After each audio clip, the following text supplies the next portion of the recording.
പാലക്കാട് വാണിയംകുളത്ത് വീണ്ടും തെരുവുനായ ആക്രമം. കോതയൂരിൽ 7 ആടുകളെ നായകൾ കടിച്ചുകൊന്നു. കൂടാതെ 4ഓളം വളർത്തുനായ്ക്കളെയും കടിച്ചു പരിക്കേൽപ്പിച്ചിട്ടുണ്ട്. 20ഓളം ആടുകളുള്ള ചൂരക്കോട്ടിൽ അയ്യപ്പന്റെ വീട്ടിലാണ് തെരുവുനായ്ക്കളുടെ പരാക്രമം ഉണ്ടായത്. വിവരങ്ങളുമായി അരുൺ ആലത്തൂർ ചേരുന്നുണ്ട്. അരുൺ, ഈ ആടുകളെയൊക്കെ വളർത്തി ജീവിക്കുന്ന ഒരാളാണെന്നാണ് മനസ്സിലാക്കുന്നത്. അയാൾക്ക് വലിയ നഷ്ടമാണ് ഉണ്ടായിരിക്കുന്നത്. മറ്റു വിശദാംശങ്ങൾ എന്തൊക്കെയാണ്?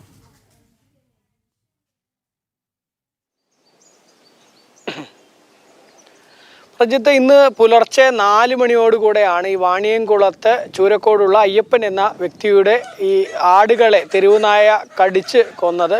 ഏകദേശം 7 ആടുകളെ കടിച്ചു കൊന്നു എന്നുള്ളതാണ്. അതിൽ 3 എണ്ണം ഗർഭിണികളായ ആടുകൾ ഉൾപ്പെടെയാണ് ഇതിനെ കടിച്ചു കൊന്നത്. കൂടിനകത്തേക്ക് തെരുവുനായ്ക്കൾ കടന്ന് ഈ ആടുകളെയൊക്കെ കടിച്ച് കൊല്ലുകയായിരുന്നു. അതിൽ ചെറിയൊരു കുട്ടിയാടിനെ ഈ തെരുവുനായ മുഴുവനായി ഭക്ഷിക്കുകയും ചെയ്തു എന്നുള്ളതാണ്.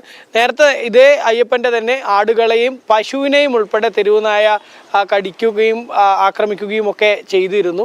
ഏതായാലും ഈ വാണിയംകുളം മേഖലയിൽ തെരുവുനായ ശല്യത്തിൽ വലിയ പൊറുതിമുട്ടിയിരിക്കുക എന്ന സ്ഥിതിയാണ് എന്നുള്ളതാണ് നാട്ടുകാർ പ്രധാനമായിട്ടും പരാതിപ്പെടുന്നത്.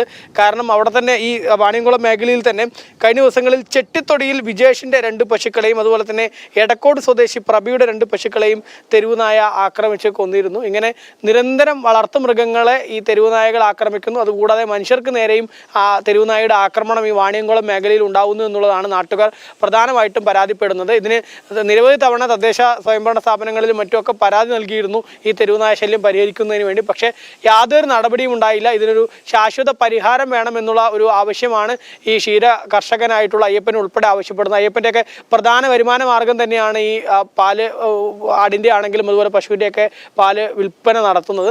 പക്ഷേ അങ്ങനെ ആ ഒരു ക്ഷീര വ്യവസായം നടത്തുന്ന കർഷകൻ്റെ പശുക്കളെയും ആടിനെയും ഒക്കെയാണ് ഇങ്ങനെ നിരന്തരമായിട്ട് ഈ തെരുവുനായ ആക്രമിക്കുന്ന ഒരു സ്ഥിതി ഉണ്ടായിരിക്കുന്നത്.